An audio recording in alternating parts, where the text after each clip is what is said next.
Yes, you read that right. Clemson has made an offer to an Alabama quarterback. And no, it's not Jalen Milroe. Before we dive into the news, make sure to subscribe to the channel for more updates from Alabama. Brock Bradley, a young quarterback from Birmingham, is attracting significant attention on the national college football scene. The latest news about Bradley is that he has received an offer from Clemson University, a move that comes as a surprise considering he is practically part of the Alabama team. Bradley posted on Twitter saying, "Honored to receive an offer from Clemson University," expressing the prestige associated with this recognition. At 16, Bradley had an outstanding sophomore season at Spain Park High School. He completed 65% of his passes for 2,100 yards and added 24 touchdowns with only 4 interceptions. Clemson is just one of many programs that have shown interest in Bradley, including Texas A&M, West Virginia, Memphis, and Cincinnati. This interest is a testament to the guy's talent, but he belongs to Bama. What do you think about this? Fans and experts from Alabama remain confident that Bradley will continue his growth right here at home with the Crimson Tide, despite the enticing appeal of an opportunity at Clemson. The young athlete can count on 2 things: staying loyal to his home state and wanting to play with family. Bradley's participation this summer has been impressive. Besides being noteworthy, he left strong impressions among the coaches and recruiters present.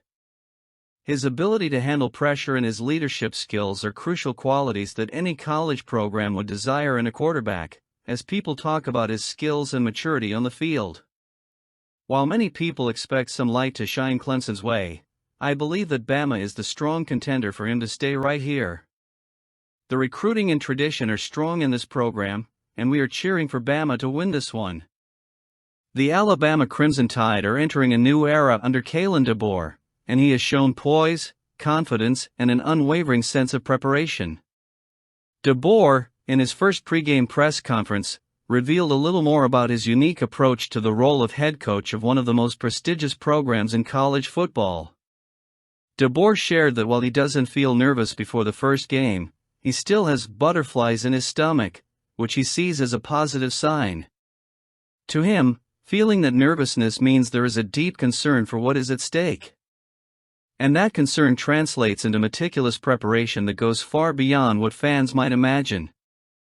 DeBoer detailed aspects that many take for granted, such as the positioning of people on the sidelines, the process of entering the stadium, and the expectations at the hotel before the game. Every detail, no matter how small, is part of a carefully planned schedule. This methodical approach is a reflection of DeBoer's philosophy that success comes from preparation and consistency. He makes it clear that there is no room for last-minute surprises.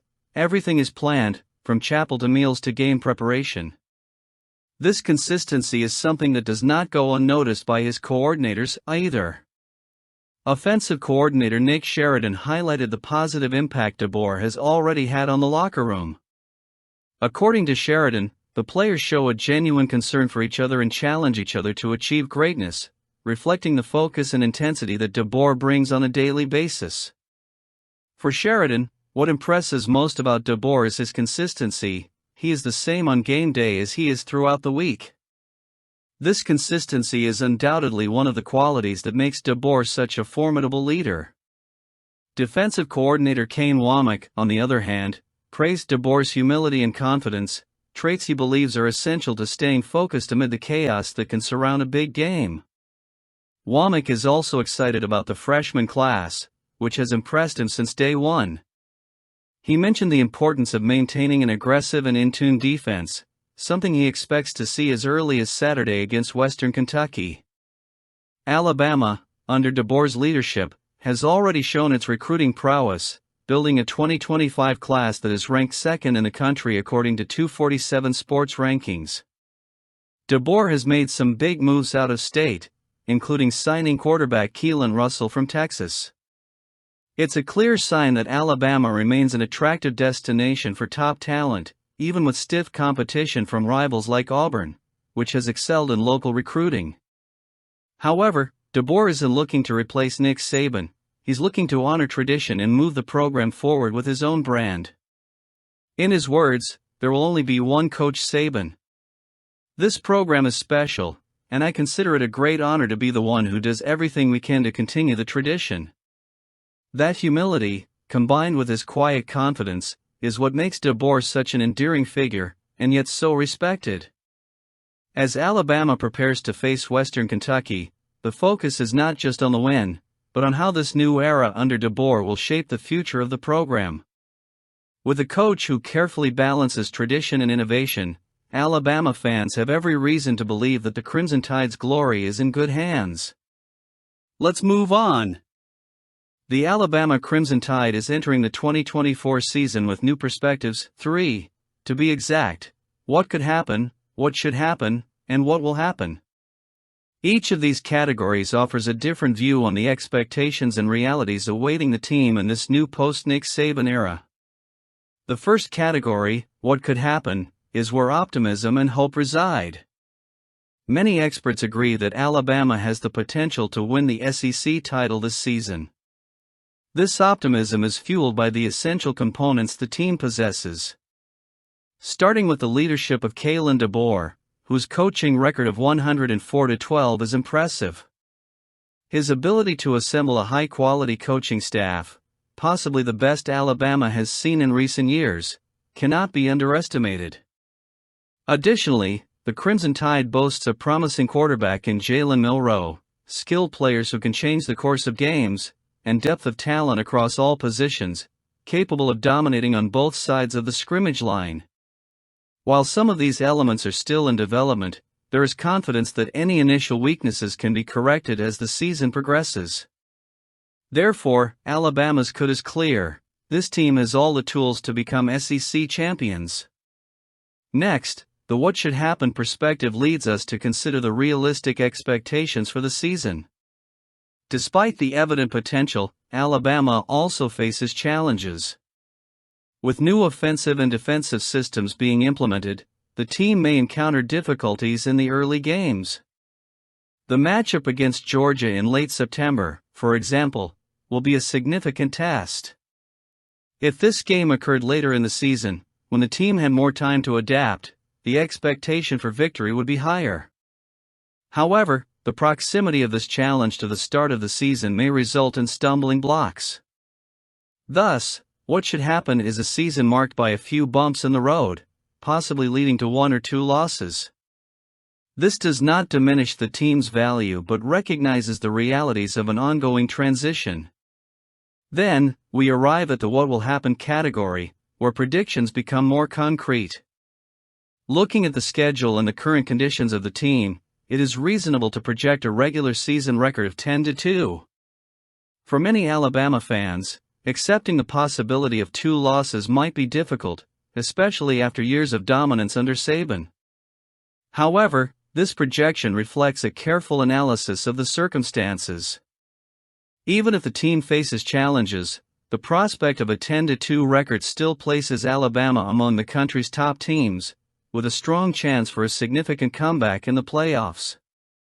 A point of great interest is the evolution of Jalen Milroe.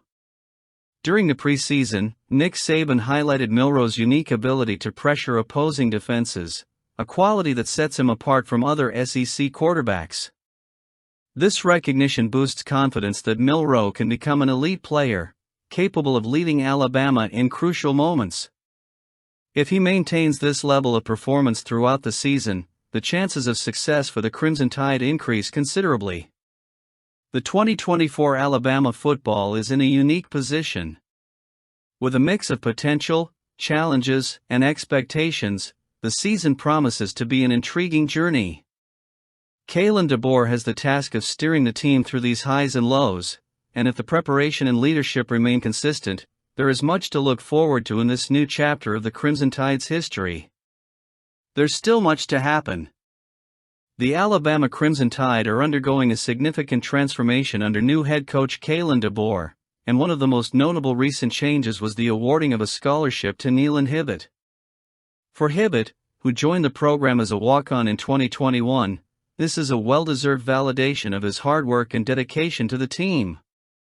Born and raised in Florence, Alabama, Hibbett now has his efforts recognized in a tangible way, with a scholarship that marks a milestone in his college football career. Hibbett expressed his gratitude and excitement for the new opportunity, highlighting the positive impact DeBoer has had since his arrival. "Man, it's incredible," Hibbett said, reflecting on the support and guidance he has received from the coach. He also mentioned the attention DeBoer gives to all aspects of the program, which reinforces the players' confidence for the upcoming season. The scholarship announcement was significant not only for Hibbett, but also for his teammates. During a senior talk, Hibbett shared the news with his teammates, many of whom were surprised to learn that he had not yet been awarded a scholarship. Defensive back Malachi Moore commented on the event, saying he always thought Hibbett was already on scholarship. "I'm happy for him, and it's really good for him," Moore said, noting how important this recognition is for the team as a whole. In addition to earning the scholarship, Hibbett is also facing a change in his role on the team. He is transitioning from a free throw receiver to a role that now involves snapping and blocking. This technical change, according to Hibbett, has taken a lot of effort and adjustment, but he feels prepared for the challenge that awaits him. "My entire college career, I've been a free throw receiver, which means when I snap, I release it down the field," Hibbett explained. "When DeBoer came in, I just made that big point of something that I wanted. This is something that I've been working on for many months and I finally got it." With these changes, Alabama is expected to have one of the top special teams units in the country. Hibbett will be a key piece, along with punter James Burnip and kicker Graham Nicholson, both of whom are already recognized as elite talents at their positions. Nicholson, for example, is the reigning Lou Groza Award winner who transferred to the Crimson Tide from Miami, Ohio, earlier this year. Expectations are high for this special teams unit, with all three players named to preseason award watch lists, including the Ray Guy Award, Burnip, the Lou Groza Award, Nicholson, and the Manley Award, Hibbett. James Burnip stressed the importance of what they're building together. "I think it's going to be pretty special what we do on the field this year," Burnip said. "I don't think any other team will be able to replicate what we've been doing for many, many years." His words not only reflect confidence, but also a collective belief that the Crimson Tide are about to reach a new level of special teams excellence. The talent that Bama has been showing up for is very interesting. At the end of the video, I want to hear your thoughts. Jalen Milroe, the Alabama Crimson Tide's veteran quarterback, has shown this preseason that he is ready to fully embrace his role as a leader on and off the field. And that's a good thing for Alabama. After all, we have our quarterback. In a sport where leadership is often as important as athletic ability, Milroe has stood out not only for his work ethic, but also for the way he is finding his voice to guide his teammates. Offensive coordinator Nick Sheridan has singled out Milroe's dedication and commitment, calling him the hardest-working player he has ever known, a statement from a coach who clearly holds his quarterback in high regard. Sheridan praises Milroe for his total commitment as a student-athlete, a reflection of the discipline and hard work he brings to the program every day. More than that, Sheridan notes that Milroe is becoming increasingly comfortable using his voice to encourage, challenge and demand the best from his teammates. This is a crucial development, because football leadership isn't just about inspiring, it also involves having the courage to correct and motivate when necessary. For Milroe, the ability to confront and demand from his teammates doesn't come out of nowhere. It's backed by his example, one that has earned enough respect for his words to carry weight in the locker room. Players who don't give their all don't have the same legitimacy to demand effort from others. However, Milroe, with his evident commitment, is in a unique position to speak up when he sees the effort around him falling short.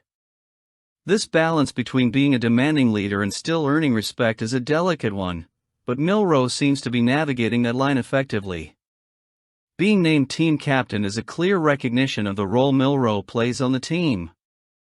Along with other leaders like Tyler Booker, Malachi Moore and Deontay Lawson, he was chosen to lead the Crimson Tide this season. However, Milroe in particular is emerging as the alpha leader on the offensive end, something Sheridan confirms when he highlights the importance of his continued leadership as the season approaches.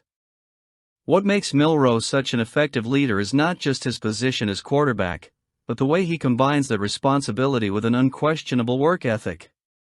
He leads by example, but also knows when to speak up to ensure Alabama's standard of excellence is maintained. Sheridan stresses that as the season progresses, the team will need Milroe and Booker to lead the offensive end, setting the tone for the rest of the team. Jalen Milroe's role as the leader of the Alabama Crimson Tide cannot be understated. His development as a vocal leader will be essential to Alabama's success this season, and his voice, when needed, will speak loudly. Everyone at Bama is thrilled with Milroe and a job well done. The Alabama Crimson Tide are about to face an opponent that, while not in recent memory, brings a disconcerting familiarity to the defense under new defensive coordinator Kane Wommack. Western Kentucky, which Alabama hasn't faced since 2016, announced that T.J. Finley will be the starting quarterback for Saturday's matchup, which adds a different layer to the game. T.J. Finley is no stranger to Alabama. The experienced quarterback has faced the Crimson Tide twice before, first as a player at LSU and then as part of the Auburn staff. This will be Finley's third time facing Alabama, and his track record against the team certainly doesn't go unnoticed. For Kane Wommack, who is in his first season leading the Crimson Tide defense, Finley presents a familiar challenge, as his defenses have faced the quarterback in the recent past when Wommack was the defensive coordinator at South Alabama. Wommack acknowledged Finley's experience playing against Alabama and noted that it can give the quarterback a certain level of comfort. When you have experience playing against a team, there's a certain level of comfort, especially if you've been in a stadium, whatever it is, Wommack said. That familiarity with the environment and the opponent could give Finley a psychological edge, but Wommack is focused on making sure that doesn't translate into an actual advantage on the field. Last year, Finley had an impressive performance against South Alabama's defense under Wommack. He completed 19 of 28 passes for 368 yards and 3 touchdowns, leading Texas State to a 52-44 victory.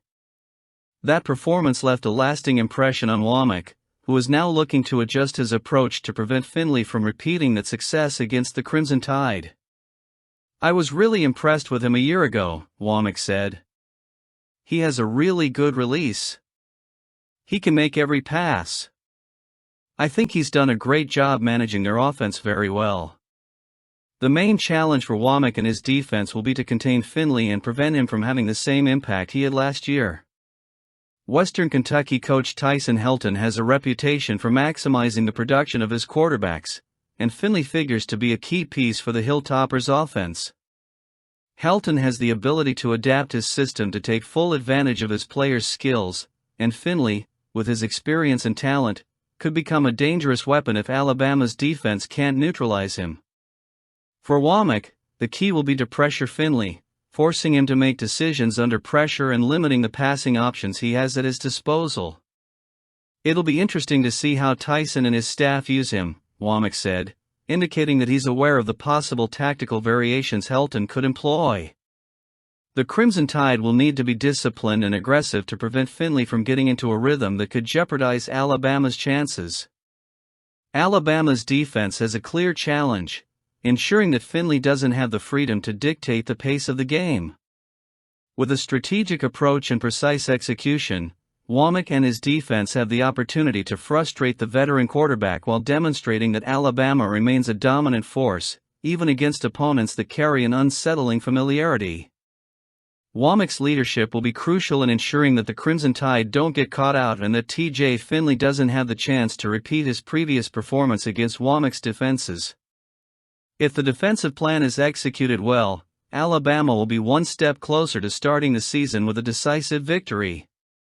"We will win. What do you think? Comment."